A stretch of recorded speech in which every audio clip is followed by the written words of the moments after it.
I'm sure a lot of you guys do. This is Ron Ramos. He's one of the ABKC judges for tomorrow. What he's going to do for you guys right now is he's going to give you guys a handling class to show you how to handle your dog properly while you're in the ring tomorrow. So if any of you guys want to pay some attention and maybe you guys could learn some tips or get some pointers off of this. Go ahead and check him out. He's going to let you guys know what's up. I'm going to use this dog here. It's a dog I've never worked with, so we'll hope it goes good. The proper way to put the leash on is going to be, she's going to be to your left, and this slide ring is going to be just like this. The other way it's backwards, because if it's the other way it'll choke the dog out, so you don't want that. The other thing you got to remember is that this right here actually is way too long. You only want about 3 inches of slack in the chain. You have better control over the dog, and plus when it goes so far down it's going to slide down. And you want the chain to be up on the neck, behind the ears, but you have the most control of the dog. If you get your own hand and you fill your Adam's apples and you put that there, and somebody put a choke on you, you'll know it. So the dog does the same thing. So, and when the judge asks you to gate a dog, a lot of guys, come on, they walk with the dog. We don't want to walk. We want the dog to move. Come on.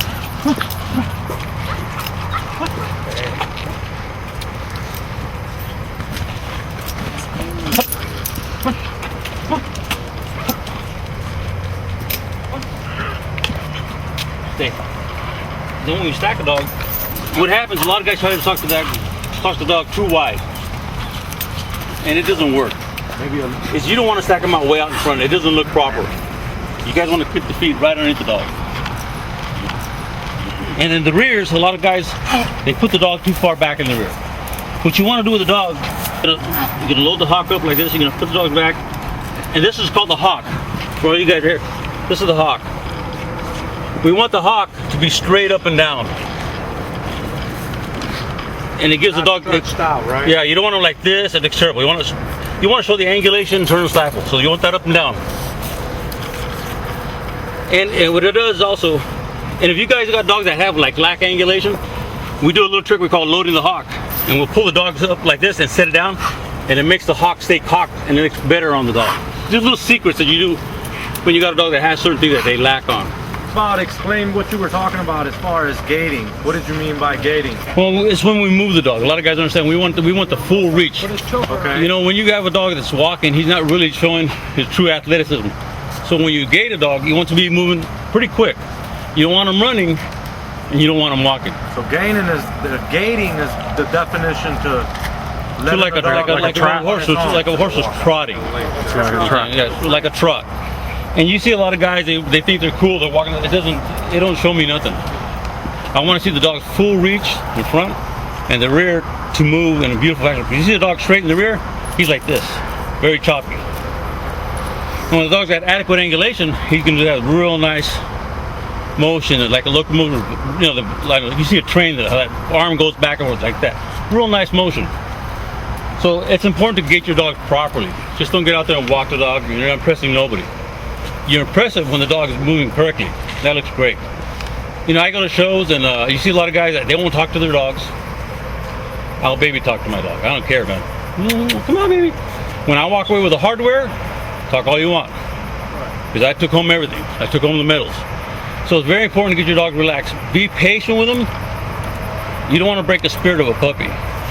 All you got to do is work them 5 minutes a day. And it's real easy. I don't care if you use bait.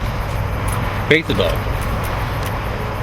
And the other thing we do is when we're doing baiting for, like you see like on TV, like the Eukanuba and all stuff, you see the dog just look right at the handle, like, man, you're the greatest thing in the world. That's a precondition that they've been trained to do. We'll put like a piece of weenie in our mouth when we're training him, and we'll get the dog go, and as soon as the dog looks at us, we go real slow so he sees it coming out of your mouth.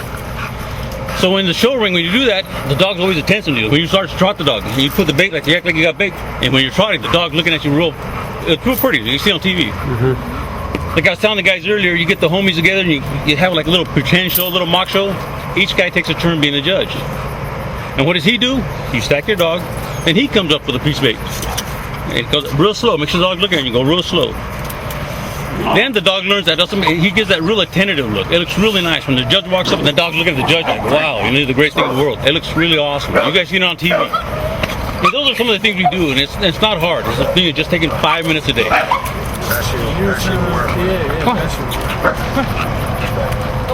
Uh-oh. We might have some. Yeah, There you go. See, he's nice. You know, he doesn't got him overextended in the rear. You don't got him A-framed out. A lot of guys think that I'm gonna make my dog look wider. You know, I don't care how you look at it, man. When Urko goes like this, and you get Flex Wheeler, I don't give a damn how much Urko goes like this. He ain't never gonna be Flex Wheeler, man. So you know, you gotta make your dog look the best for what he is. You don't try to fool anybody if you're not fooling anybody at all. But that's a nice little stack on the guy. What's this dog's name right here? Joe Pesci. No wonder you don't got small Fame Village, baby, Rhode Island chapter. He's a little wide still in front though. You want nice and straight in front, you guys. He actually stacked. That's nice. Yeah. That's a lot better right there. See, you don't want too wide. Perfect. You want the feet nice and straight. Yeah, that's nice. That's a nice Or shot. what? That's Good boy. You can remember when you're working your dog also is, you know, work them.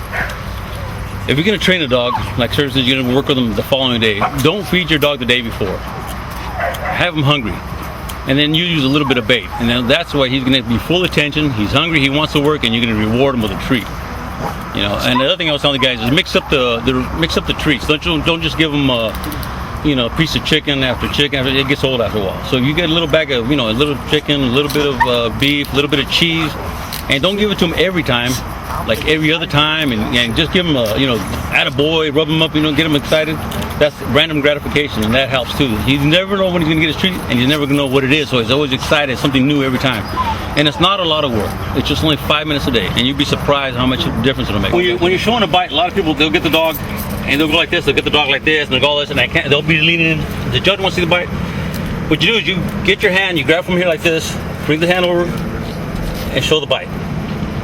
So you can see the whole bite, just like that. And a lot of guys, they'll get the chain, they grab the dog, they be doing this, and no, it's just, come on, good boy, good. All you gotta do is grab from underneath here, pull both up, and you see the whole bite. Like I said, you guys, it's a little work, not a lot of work at all, man. And it's a lot of fun. There's nothing more fun than when you get in the ring and your dog performs and he wins. It pays off. Your reward of all that little, every 5 minutes, like I said, a day, and it really works out.